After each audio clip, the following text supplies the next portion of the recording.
Assalamualaikum warahmatullahi wabarakatuh semuanya. Kami dari kelompok 12 Kode Etik Psikologi. Nah, ini untuk kali ini tuh kami akan membahas tentang konseling psikologi dan juga terapi psikologi. Perkenalan dulu ya teman-teman. Nama saya Nisrina Rona Maulida, lalu ada rekan saya AA Nurul Zaman, selanjutnya ada Vivi Arumsari. Baik, untuk langsung ya kita ke materi yang pertama, capcus. Nah, untuk yang pertama, kita akan bahas tentang batasan umum konseling psikologi dan terapi psikologi. Psikolog atau ilmuwan psikologi itu dalam memberikan pelayanan psikologi itu memiliki batasan tertentu kepada klien atau orang yang menggunakan layanan psikologi. Nah, batasan tertentunya ini tercantum dalam buku Kode Etik pada pasal 71 tentang batasan umum. Saya bacakan ya. Yang pertama, konseling psikologi adalah kegiatan yang dilakukan untuk membantu mengatasi masalah psikologis yang berfokus pada aktivitas preventif dan pengembangan potensi positif yang dimiliki dengan menggunakan prosedur berdasar teori yang relevan. Nah, istilah subjek itu menjalani konseling psikologi adalah klien. Konseling psikologi dapat dilakukan untuk menyelesaikan masalah pendidikan, perkembangan manusia, ataupun pekerjaan baik secara individual maupun kelompok. Orang yang menjalankan konseling psikologi disebut konselor. Ayat yang kedua, terapi psikologi adalah kegiatan yang dilakukan untuk penyembuhan dari gangguan psikologis atau masalah kepribadian dengan menggunakan prosedur baku berdasar teori yang relevan dengan ilmu psikoterapi. Istilah untuk subjek yang menjalani layanan terapi psikologi adalah klien. Terapi psikologi disebut psikoterapi. Terapi psikologi dapat dilakukan secara individual maupun kelompok. Orang yang menjalankan terapi psikologi disebut psikoterapis. Next, kita masuk ke apa sih perbedaan dan persamaan antara konseling dan juga terapi psikologi? Yuk kita bahas bareng-bareng. Secara umum, konseling dan psikoterapi adalah dua bentuk penanganan yang hampir sama persis. Bahkan itu sulit dibedakan ya teman-teman. Munculnya berbagai teori dan perumusan konsep yang diusung oleh beberapa tokoh yang dijadikan sumber acuan, menjadikan istilah konseling psikoterapi sering dimunculkan secara bersamaan.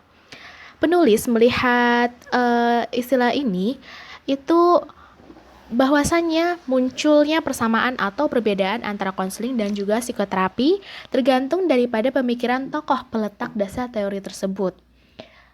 Menurut Carl Rogers, dalam bukunya yang terbit pada tahun 1942 yang berjudul Counseling and Psychotherapy, ia tidak menyebutkan perbedaan antara keduanya secara kaku dengan alasan karena baik konseling maupun psikoterapi itu sama-sama bertujuan untuk membantu orang lain yang mengalami masalah ataupun konflik.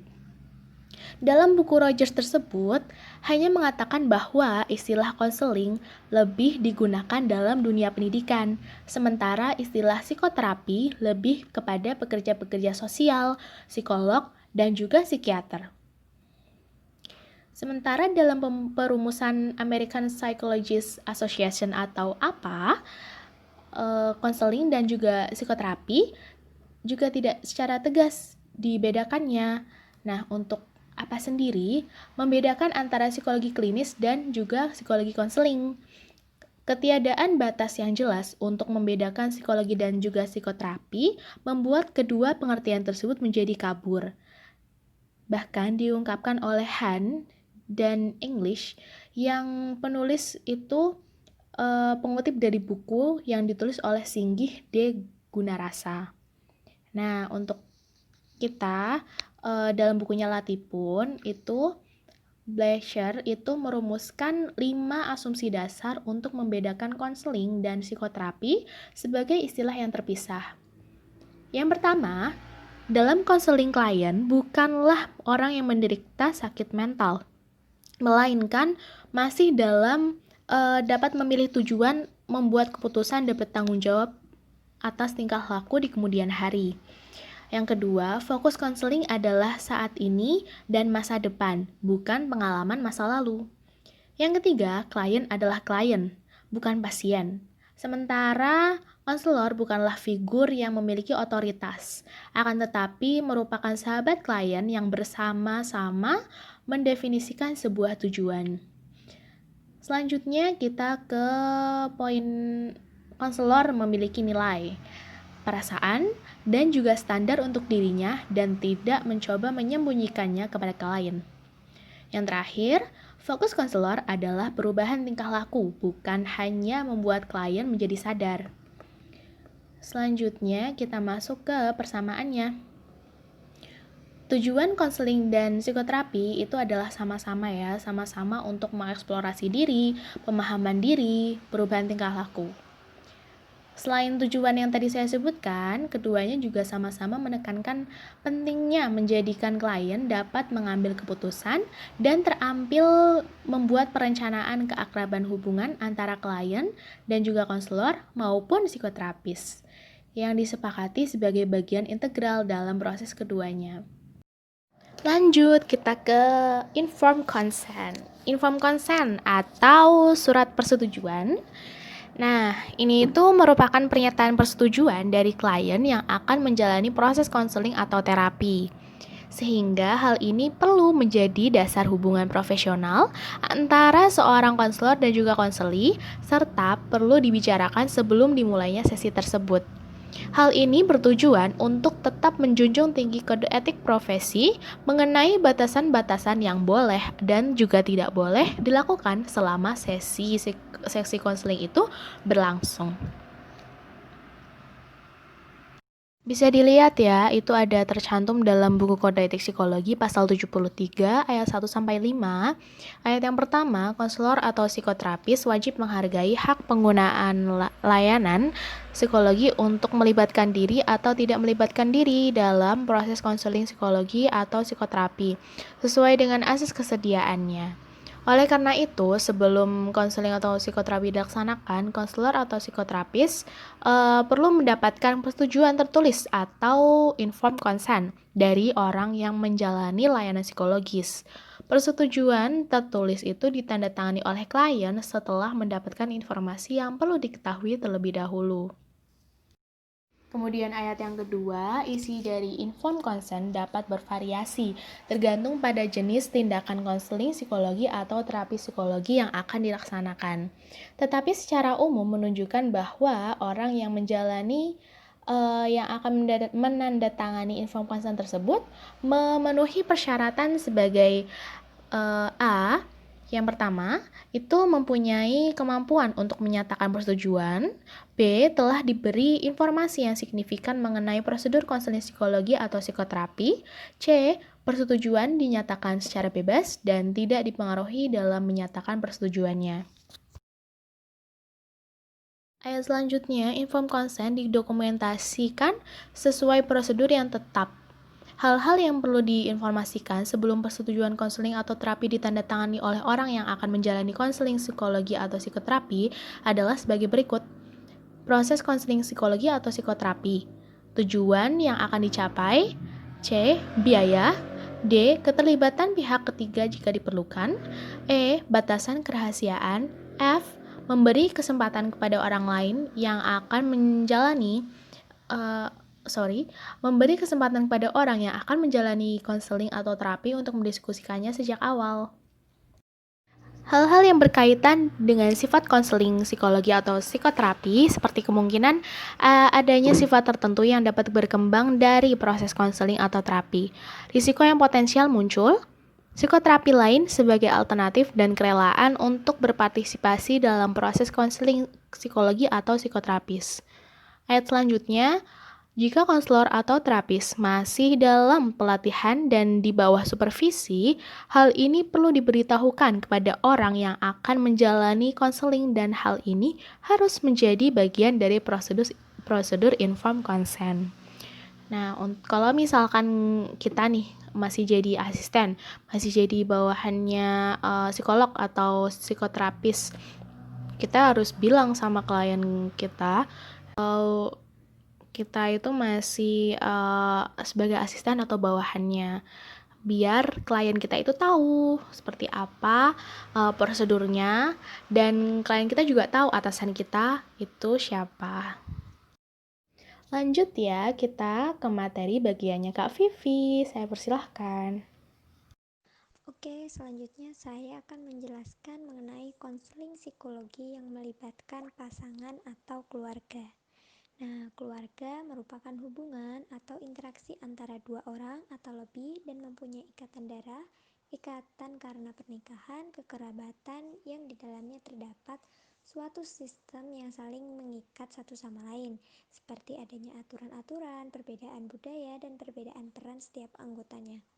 Menurut Willis, konseling keluarga adalah upaya bantuan yang diberikan kepada individu anggota keluarga melalui sistem keluarga atau pembenahan sistem komunikasi keluarga agar potensinya berkembang seoptimal mungkin dan masalahnya dapat diatasi atas dasar kemauan membantu dari semua anggota keluarga berdasarkan kecintaan dan kerelaan terhadap keluarga. Nah, dengan kata lain, di sini keluargalah yang berjasa untuk membantu perkembangan anggotanya dan menyembuhkan anggota yang terganggu. Orang Indonesia sendiri ini masih malu mengungkapkan masalah keluarganya di depan orang lain. Melihat kondisi seperti ini, bagi konselor memang agak sulit untuk menangani keluarga sebagai suatu sistem. Ayah, ibu, anak, dan anggota keluarga lainnya. Hal ini dikarenakan sebagai berikut. Yang pertama, keluarga atau orang tua merasa bahwa urusan anak itu adalah urusan orang tuanya dan orang tua berhak atas anaknya karena yang membiayai hidupnya. Yang kedua, terasa gengsi keluarga akan turun kalau sampai konselor menangani masalah keluarga. Nah, di sini keluarga itu akan gengsi kalau misalnya masalah keluarganya itu ditangani oleh konselor. Yang ketiga, kesukaran dalam teknik konseling yang sesuai dengan kasus keluarga. Yang keempat, hambatan dan dalam pribadi konselor sendiri, terutama konselor pemula. Nah, di sini ada berbagai konsep, yaitu salah satunya adalah konsep konseling psikodinamika yang mengajarkan konselor untuk memahami tentang tidak berfungsian pola-pola keluarga yang telah menyebabkan isu-isu pribadi yang tak terpecahkan di antara ayah, ibu, dan anaknya. Pendekatan ini menunjukkan bahwa suatu kekuatan yang ditempuh untuk memecahkan masalah keluarga sebagai suatu sistem dengan tujuan mencapai perubahan struktur kepribadian orang tua. Sebagaimana tercantum dalam Kode Etik Psikologi Pasal 74 tentang konseling psikologi atau psikoterapi yang melibatkan pasangan atau keluarga. Ketika psikolog memberikan jasa konseling psikologi atau psikoterapi pada beberapa orang tua yang memiliki hubungan keluarga atau pasangan, misal suami istri, significant other, atau orang tua dan anak, maka perlu diperhatikan beberapa prinsip dan klarifikasi mengenai hal-hal sebagai berikut. A. Siapa yang menjadi pengguna layanan psikologi tersebut? Peran dan hubungan psikolog bagi masing-masing orang yang terlibat dan atau dilibatkan dalam proses terapi. Yang selanjutnya B. Kemungkinan penggunaan layanan dan informasi yang diperoleh dari masing-masing orang atau keluarga yang terlibat dalam proses terapi dengan memperhatikan asas kerahasiaan. Nah, ini bisa dilihat dalam bab 5 buku Kode Etik tentang kerahasiaan. Lalu yang poin C, jika kurang jelas, psikolog harus bertindak dalam peran yang bertentangan, misal sebagai terapis keluarga dan kemudian menjadi saksi untuk salah satu pihak dalam kasus perceraian. Psikolog perlu mengambil langkah dalam menjelaskan atau memodifikasi atau menarik diri dari peran-peran yang ada secara tepat.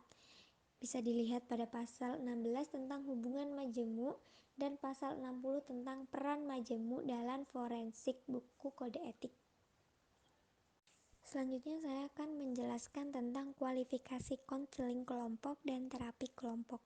Nah, konseling kelompok ini merupakan suatu bantuan pada individu dalam situasi kelompok yang bersifat pencegahan dan penyembuhan serta diarahkan pada pemberian kemudahan dalam perkembangan dan pertumbuhan latar belakangnya. Nah, dari tokoh lain, yaitu mengartikan Konseling kelompok sebagai hubungan membantu di mana salah satu pihak, konselor, bertujuan meningkatkan kemampuan dan fungsi mental pihak lain yaitu klien, agar dapat menghadapi persoalan atau konflik yang dihadapi menjadi lebih baik. Di dalam sebuah konseling kelompok terdapat bantuan konseling, yaitu dengan menyediakan saran dan keterampilan yang membuat klien dapat membantu dirinya sendiri dalam memenuhi rasa aman, cinta, harga diri, membuat keputusan, dan aktualisasi diri. Memberikan bantuan juga mencakup kesediaan konselor untuk mendengarkan perjalanan hidup klien, baik masa lalunya, harapan-harapan, keinginan yang tidak terpenuhi, kegagalan yang dialami, trauma, dan konflik yang sedang dihadapi. Yang selanjutnya ada pemberian konseling psikologi atau terapi bagi yang menjalani konseling. Pada pasal 76 buku kode etik, pemberian konseling psikologi atau psikoterapi bagi yang menjalani konseling psikologi atau psikoterapi sebelumnya. Psikolog saat memutuskan untuk menawarkan atau memberikan layanan kepada orang yang akan menjalani konseling psikologi atau psikoterapi yang sudah pernah mendapatkan konseling psikologi atau psikoterapi dari sejawat psikolog lain harus mempertimbangkan hal-hal sebagai berikut. Yang pertama yaitu psikolog tersebut perlu berhati-hati dalam mempertimbangkan keberpihakan kepada kesejahteraan orang yang mengalami proses konseling atau psikoterapi serta menghindari potensi konflik dengan psikolog yang sebelumnya telah memberikan layanan yang sama.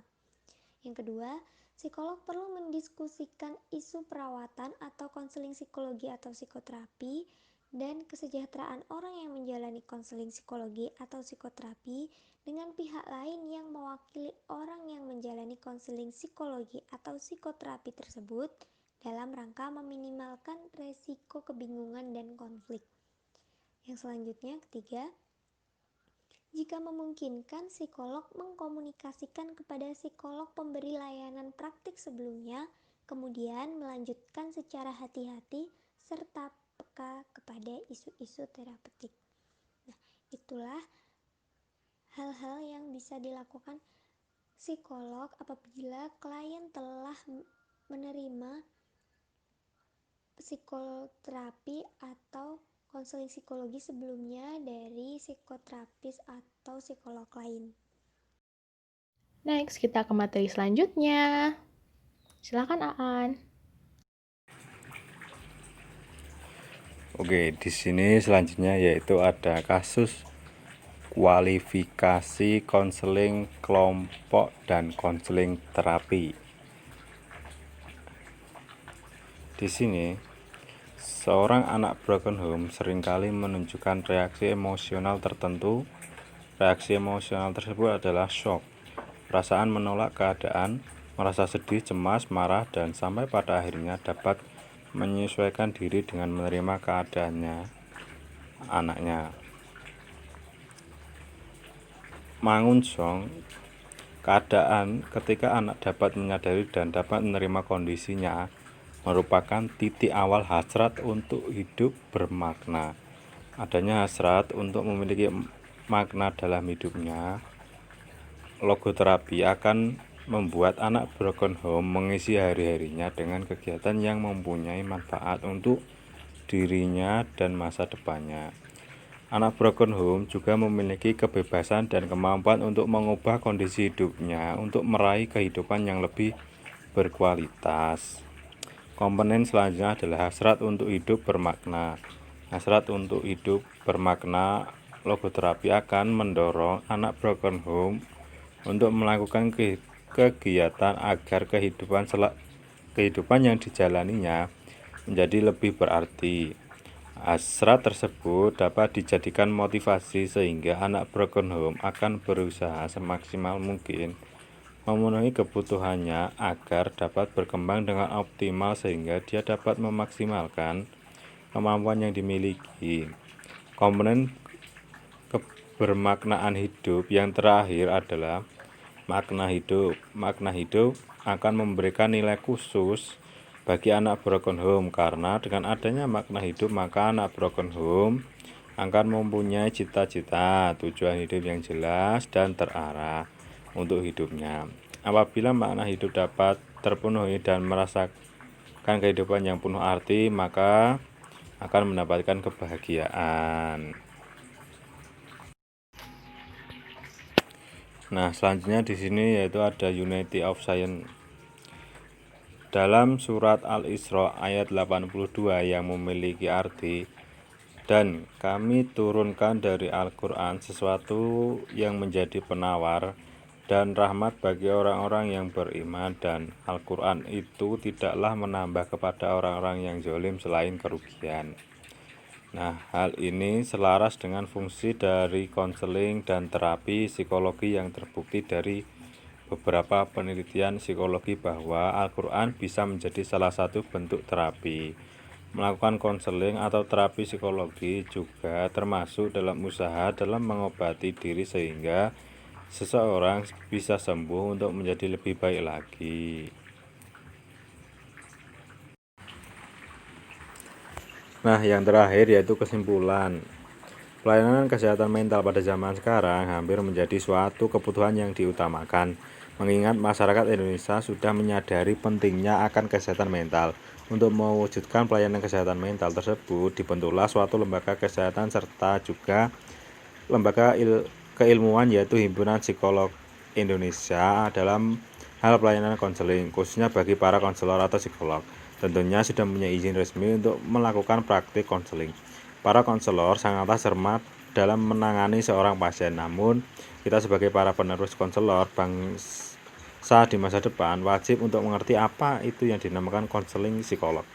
Konseling psikolog adalah kegiatan yang dilakukan untuk membantu mengatasi masalah psikologis yang berfokus pada aktivitas preventif dan pengembangan potensi positif yang dimiliki dengan menggunakan prosedur berdasar teori yang relevan. Terapi psikologis adalah kegiatan yang dilakukan untuk penyembuhan diri, gangguan psikologis, atau masalah kepribadian dengan menggunakan prosedur